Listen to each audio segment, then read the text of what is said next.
Welcome back to The Run. Thank you for tuning in, whether you're listening to the podcast version on iPodcast or Spotify, or if you're here listening with me live on 89.1 FM, WIDR Kalamazoo. All right, I told you it was going to be a brief little bit of ads, but now that's finished, so we can move into our next topic, finally.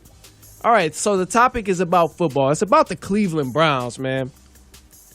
I remember in the offseason, I heard it a lot. I was actually guilty of saying it. I was one of those people who claimed these things. But once I heard Odell Beckham went to the Cleveland Browns, ooh, that's a nice receiver right there. He's quick. He can catch. He can run. He can do it all. He can probably throw. Once I heard Odell Beckham went to the Cleveland Browns, I was excited. Then I heard Jarvis Landry is going to the Cleveland Browns as well. I'm like, okay, now this duo is nice. I'm loving it. I'm like, Cleveland Browns is going to be hot. Baker Mayfield is still going to be there. Nick Chubb is there. I'm like, okay, I love it. I love it. These guys is looking real elite right now. I mean, you know what? I'm not going to lie. I'm going to be completely honest. I got excited. I got very, very excited, and I overshot it for sure. I'm like, you know what? Cleveland Browns, man, they can probably get to the Super Bowl. But that's what we all say. That's what we are as football fans. And when we watch football, that's what we do. That's what we say. We get excited, and sometimes we say stuff off of impulse.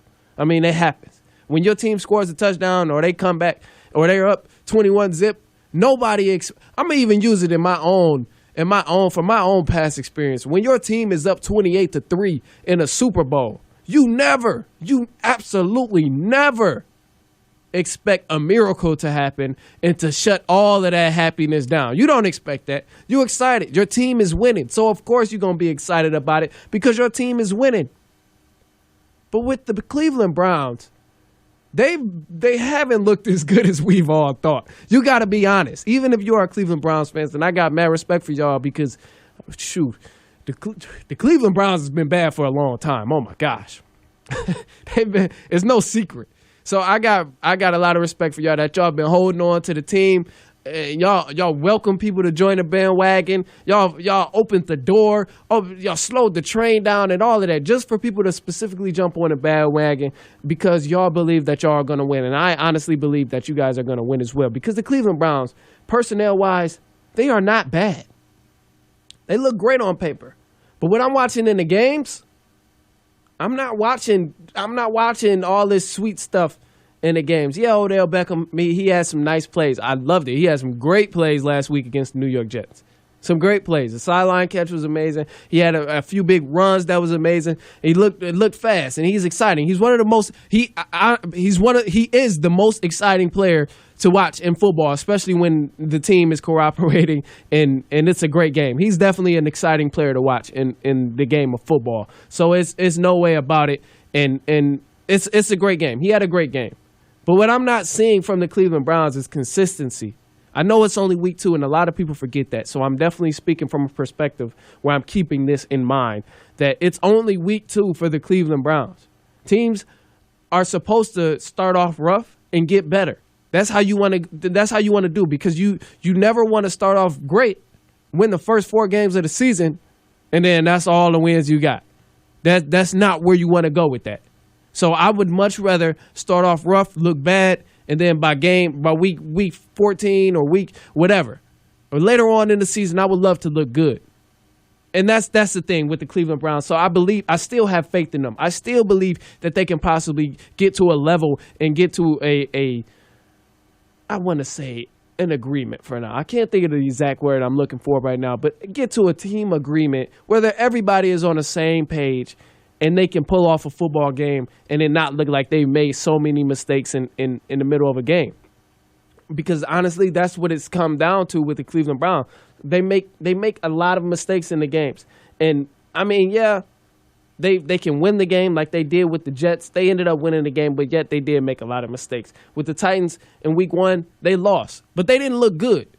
And part of that reasoning is where what I noticed is quarterback play. I'm not going to put it all on defense, although every team needs work in different areas, whether it's O-line, defensive backs, whether it's defensive line or whatever. Everybody needs work. But what I noticed was Baker Mayfield's play. Even in the win on week 2, I want to move on to week 2 because I didn't really focus too much on week 1. But on week 2, what I noticed was Baker Mayfield, he was just slinging it. He was slinging it all over the place. And when I say that, I'm not saying it in a way where he was throwing darts and where he was on target with everything. I literally mean he was slinging it. Literally. Like you playing catch with your 7-year-old brother or something. He was just throwing it. And like it was not hitting people dead in the hands. It was not on target. And that's something that they will eventually pick up on because they're going to need Baker to play at a level where he left off last season. Because if you recall to last season, toward the end of the season, he started to pick it up. He started to pick it up and he looked really good during the games when he was playing. Toward the end of the game, he was locked in, he was focused, he was putting the ball where it needed to be. I don't know what the deal was. Maybe he's a little excited about the having so many receiving options. Maybe he's a little overwhelmed. Like I got so many targets. I got a good running back behind me. I got Odell Beckham. I got Jarvis Landry. I got so many targets. I'm gonna just throw it over there. Like he'll catch it, whatever. Maybe that's the case. I don't know. Maybe that's the case. But if it is, I mean, somebody has to have that talk with him. Like, all right, look, we still need you to be locked in. We still need you to put the ball where it got to be. But if it's not the case, I'm sure he's very well aware of that because I like Baker Mayfield. He's a competitor. He's an ultimate competitor. And I like the tenacity that he plays with and the tenacity he has in everyday life, honestly, because when someone walks on to multiple schools and ends up starting and then ends up taking it to a bigger level and going to a bigger stage and then still kills it there, and now in the NFL, going to the worst team in the NFL and then taking them, bringing all that excitement, giving them hope, you can't help but to try and get behind them. I'm not cheering for the Browns. I'm not a huge Browns fan. I'm not a Browns fan at all, to be exact. I'm an Atlanta Falcons fan. But, I mean, I believe in it. I think the Atlanta Browns. I think the Cleveland Browns can still definitely pick it up, man. It's only week 2. So all these people, everybody that you may hear from that's talking about, the Cleveland Browns is done. They're done, man. They done. They not doing good. They terrible. They not going to ever get it together. Like, calm down. Relax. Relax a little bit. It's been 2 weeks. It's been 2 weeks. It's a lot of the football season is pretty long, bro. You got to calm down. So if you're cheering for the Cleveland Browns, if you're an Odell Beckham fan, if you're a Jarvis Landry fan, if you're a Nick Chubb fan, relax. It's okay. It's okay. And then you got to think too. You guys have got a pretty good shot at the division, at winning the division. And I know Lamar Jackson has been playing amazing. He's been playing great. But he's the only person y'all got to worry about in that division. Everybody else is done. Everybody else is done. The Steelers, they're not. I mean, Ben Roethlisberger, he's gone. It's not popping. He's not popping. The Steelers. I hate to say it like that, but the Steelers, they're fading. They're not there. Without Ben Roethlisberger, they're not there. They're not doing anything. I hate to say that. We're not really worried about the Cincinnati Bengals. No, that's not. No, they're not really a factor.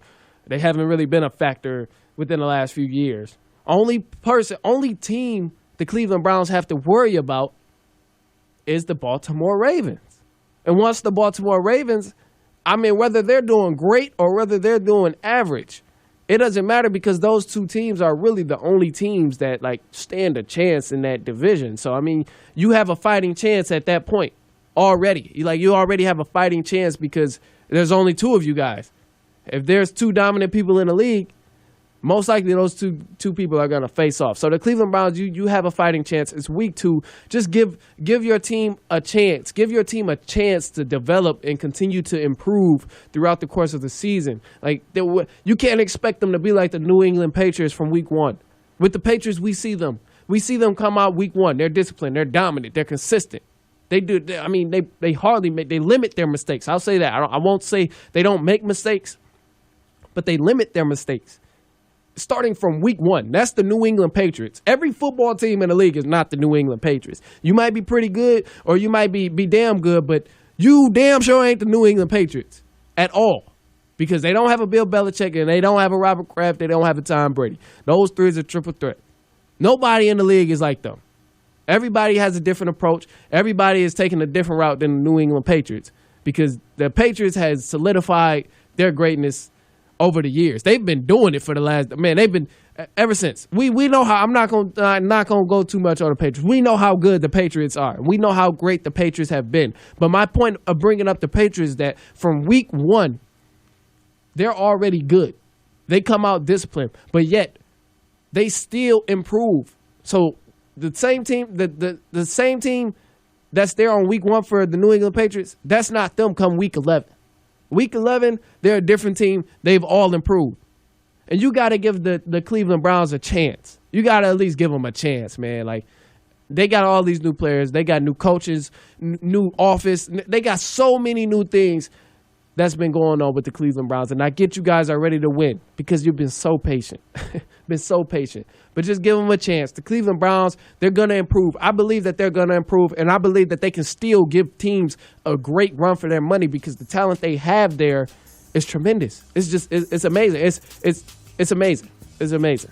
And it's that simple. They have a lot of talent on paper, and all it takes is just them to gel together. And once the team is all in sync, once everybody is on sync and on the same page, and they are limiting mistakes and they're consistent, I definitely believe that they will be able to start pulling off games and then even be able to gain a larger fan base and larger support from those who don't really believe.